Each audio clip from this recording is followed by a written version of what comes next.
Be advised, the opinions and views of the hosts and guests do not reflect those of the station.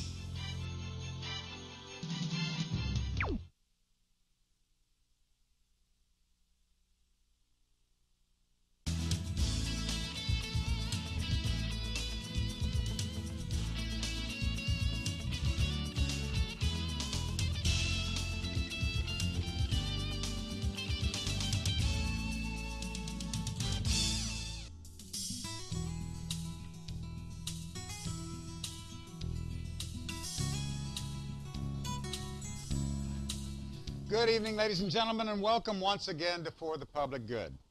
I'm Larry Brouhard, and we're the show that tries to identify corporations, institutions, and individuals who are doing good and doing it well. And tonight, guys, I'm here again with a couple of old friends. Well, one's old and the other's not so old. But, Sara, Suguitan. Hi, Larry. Sara, Good hi, evening. and Harry. Hi, Larry. And Harry, you all know Harry from Talk to Harry, but he's also the president of Superbrands.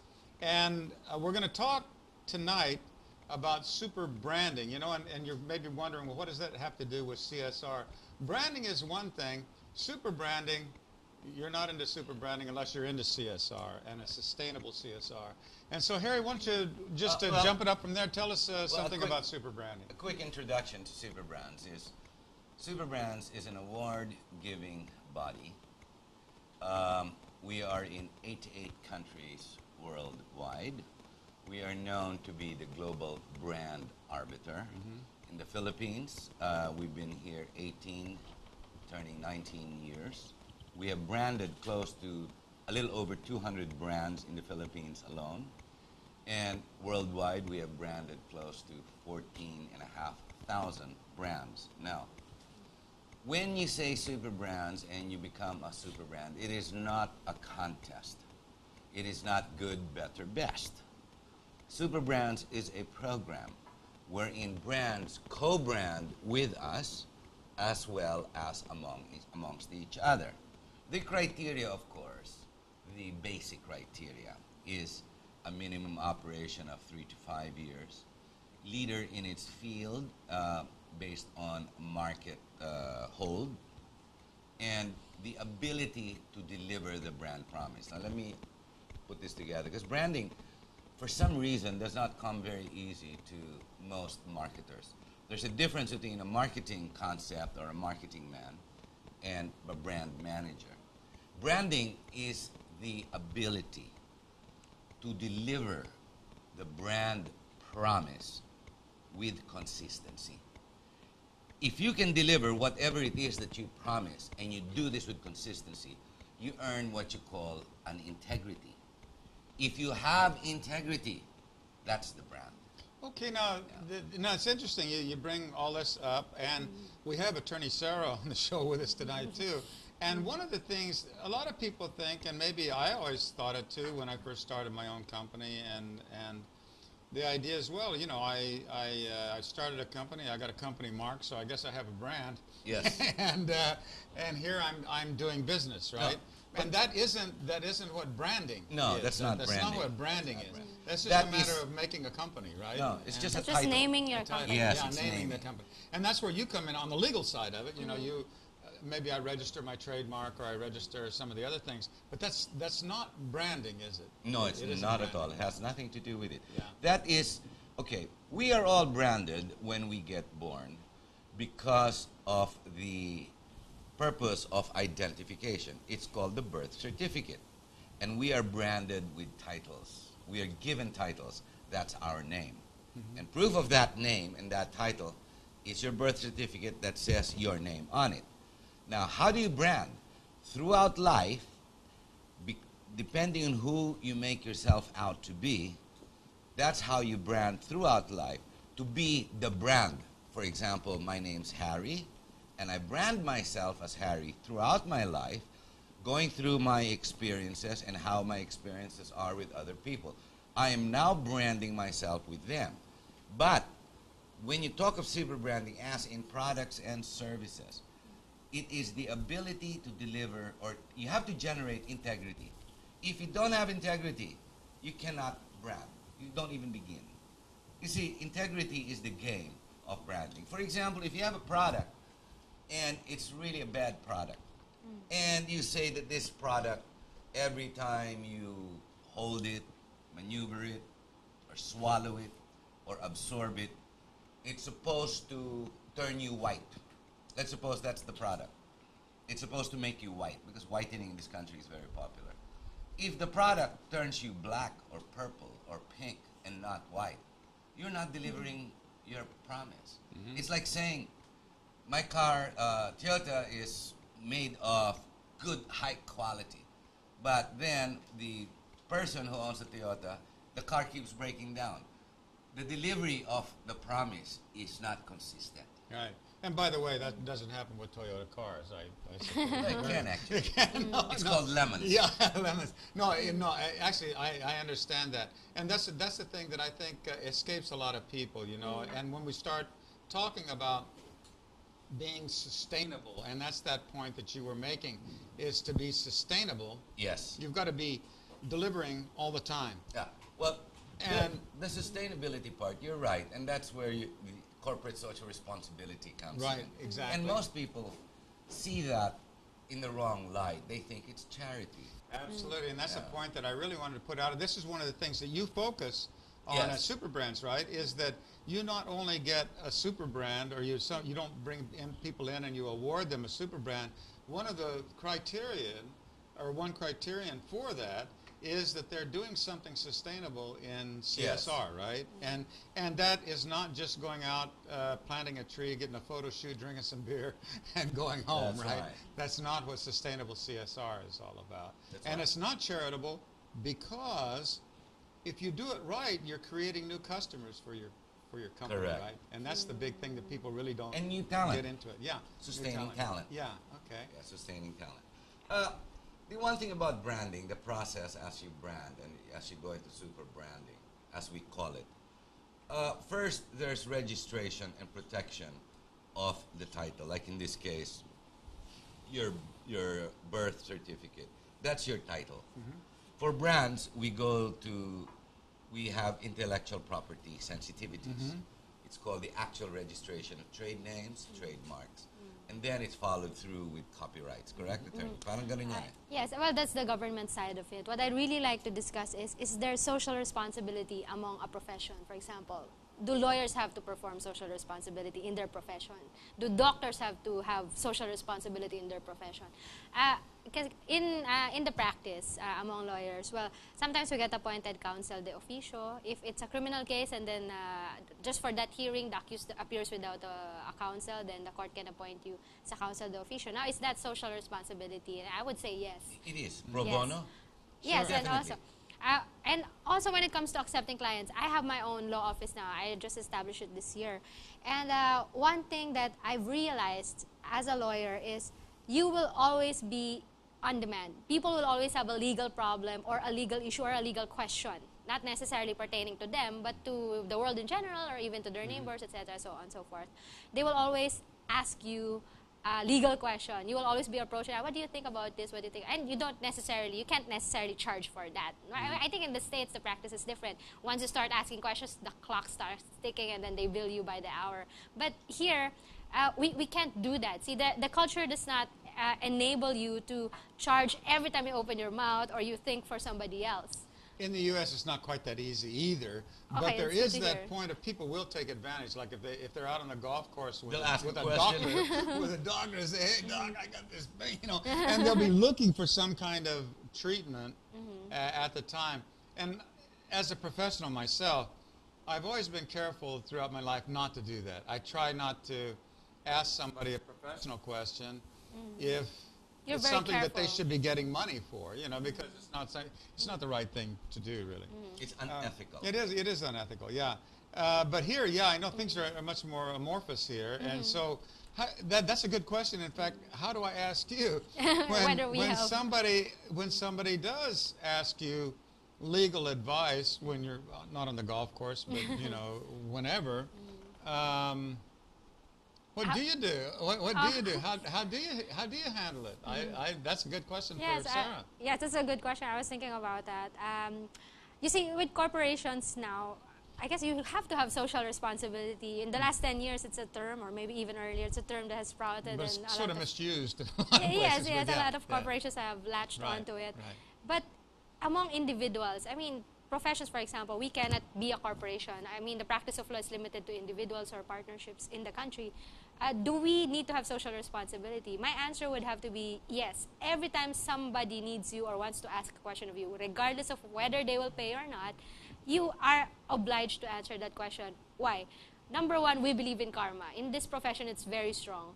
Actually, when I was taking the bar, when I was in law school rather, every year, the Ateneo made it a point that all students should volunteer for the bar operations. Meaning those who are taking the bar get pampered, you become the runner during the bar exams for their lunch. See. Okay, you know, those things, and you help organize whatever logistics that is required, transporting the bar examinees to the location, etc. Things like this. So students are encouraged to volunteer in exchange for good karma 4 years later when you take the bar. So it's supposed to be a payback for whatever good thing that you do. That's CSR. Yes, it's that's CSR. Right. And plus doing that, you're understanding how the system works as well, yes, right? Yes. Which is, you get something from it as well. Yes, right, you learn from it anyway. And I always thought, karma sounds like a currency in the profession when I was starting law school. It sounds like currency, like I have to pay my dues in order to be wherever I want to be. And as a matter of fact, it is true. Even during a classroom, when for example, there is recitation, and there is always recitation in law school.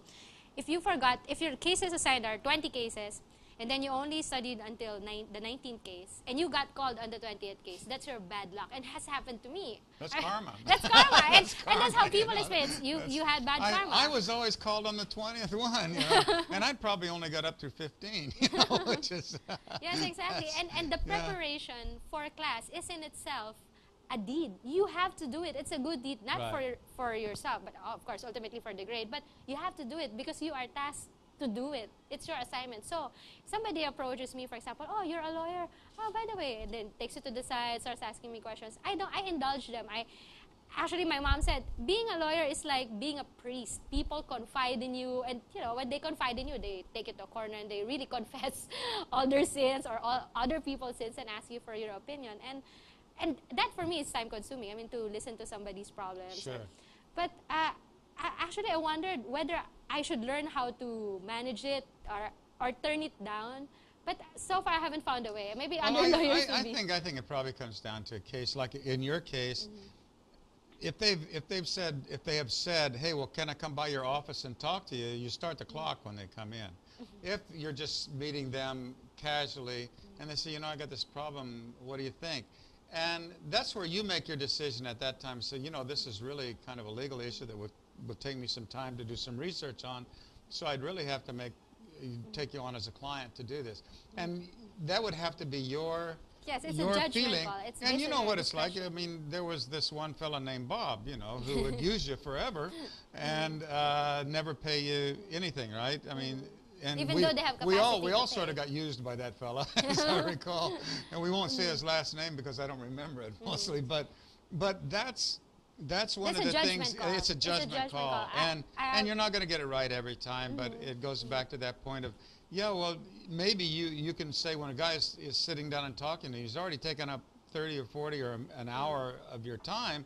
You can say, I really have to do some thinking and some research on this. This is going to I'll have to take you on as a client to do that. And once you come into the office, and we'll work up a little agreement, and let's do that. And that's probably the best way to handle it without being nasty or anything else. Is this is a little bit. I don't have everything right up here on this. I'm going to have to do some study. But in relation to super branding, even among professionals, you have to make a name for yourself. Eventually, you get known by your name and your brand. And your name is your brand as an individual. And as individual professionals, we're always that way. Teachers are that way. Musicians are that way. Baseball players are that way. Or the brand basketball. Super branding is positive branding. It is. Not negative. Not negative. Definitely. For example, the Bad Boys on the Block, for example, this character called Asyong Salonga.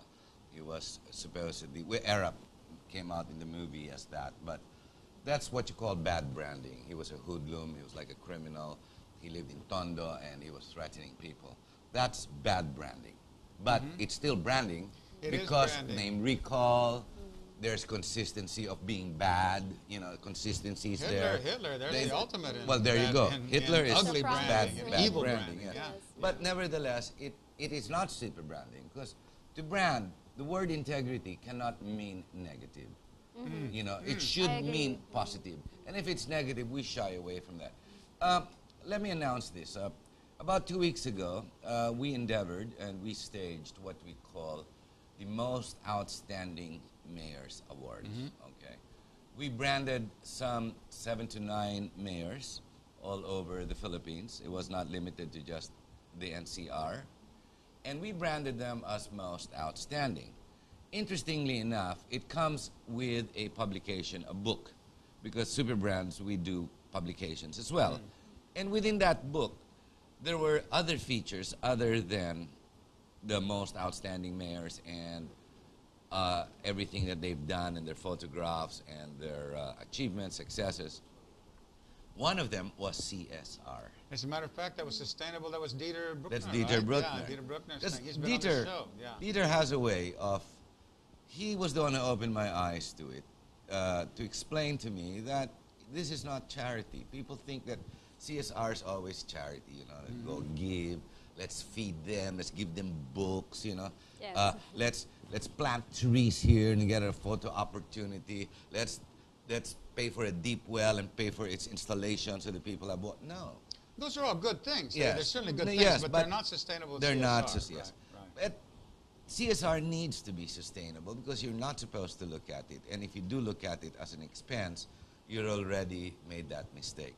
CSR is, which is why I included it in this book, that's why I'm mentioning it. In the Most Outstanding Mayors Awards, it was imperative to me, it was pertinent, that I make it part of the publication because public service is sustaining. These mayors who were given the award as most outstanding, it was imperative that they understand the sustaining concept and idea of CSR because they're public servants and they're the city administrators or municipal administrators. In this case, his write-up and his feature, it was a 4-page feature, it explains not necessarily just the Bayanihan spirit, although one big photograph in that book was about the Bayanihan. There was a number of men, 30 men carrying a house, moving it from one location to another. The Bayanihan spirit is somewhat like CSR in the sense that the help that you give to one and continues, that one person or that one effort becomes actually your market in the future. It becomes your talent pool for the future. It becomes sustaining in the sense because if you do not care about your community and or your environment, believe me, it'll come back to bite you. Well, yeah. So it's not whether you want to do it. It is imperative that you do it. Absolutely. Sustaining CSR, sustainable CSR, is an investment in the future. It's exactly what you're saying. You're creating a pool of people that you Yes. might be able to choose as future employees. Yes. You're creating a pool of people who will become your customers in the As future. well. Because something that you're doing over here may raise the level of those people that they can buy your product or they can participate in your services. Correct. And this is why we have to define the branding, and this is where I think you're absolutely right. To separate branding from super branding. Super branding is always positive. It's something going in the Yes. positive direction. Branding can be ugly, evil, lots of things. Yes. Can be lots of. I mean, hey, you No. go out. If you ever watch Texas Wrestling or Smashdown or whatever, you got the guys that are branded as the Well, the perfect example of branding. evil guys or whatever. Yeah. The Philippine Senate. Need I say more? Need we say more? Uh-oh, no. Whoa. We're going to have to save that for the show when we get together with Jerry Cornejo. All right, That all would be right, all right. Now, no, actually, no, it's really true. You know, and this is the point that I think we should make on this show. And it doesn't necessarily have to do with super brands. It has to do with super branding. It has Yes. to do... Totally different. It has to do with Super branding is always corporations. They can have a brand, but they have to work very hard to keep it in the super area, meaning that it needs to be positive. How do you keep it positive? And we've talked about this before when you're going about who are you going to get to do your advertising? How are you going to advertise? Who are you going to hang on your? Who are you going to go on your campaigns and things like that? And that's something that maybe we ought to look a little bit on the second half of the show on how some of the things that we want to look at when we're going out for a campaign. And this is Sara.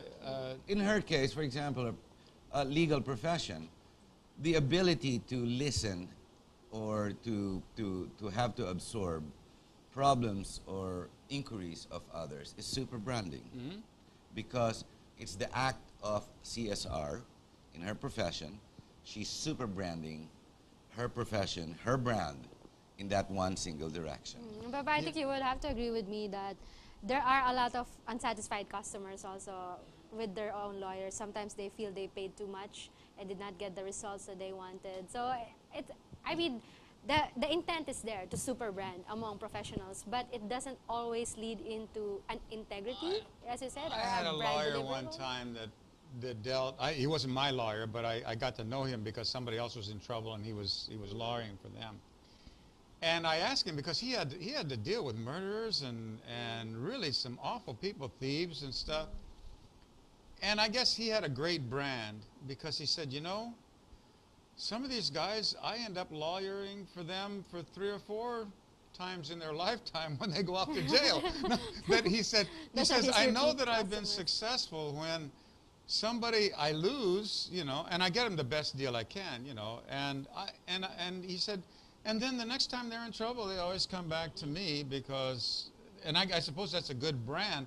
And my question when I first asked him is, how can you go through life having to deal with these kind of people? And he said, you know, you just look at it as, here's a problem, here's what I need to do with it. And he believed very strongly in the fact that everybody deserves a good defense. You know, he was a defense lawyer. But I thought, you know, I used to have this idea that the defense lawyers were always these kind of sleazy guys that, crooks. and I changed my mind after that. No, this is just a guy that, it's another problem. Everybody deserves to have a good lawyer. And he says, I guess I'm pretty good at it because when I lose, they still come back, you know, which I thought was kind of an interesting thing, you know. One for the money. You know, well, I think that's when the people get into the really high stuff. And, you know, lawyers, it's really sad, but there are about 1,000 lawyer jokes, and most of them aren't very nice, you know. They're really not there. And the branding for, you know, overall lawyer branding. That's another thing that we could talk about in the super branding side of it, because we're coming down to right the wire here in the first half of the show. But yeah, maybe in the second half of the show, why don't we talk about how do we change a negative brand? And since we have Attorney Sara on the show tonight, lawyers have a kind of a, I mean, even Shakespeare said, shall we kill all the lawyers, you know? So they never had a whole lot of really great positive branding, you know, as we went along. That's true. So all you folks out there, don't go anywhere, because we have a lawyer on here, so we're not knocking down lawyers just for fun. But maybe you'll find out how we can help the lawyer profession Yes. improve their brand. Don't go away.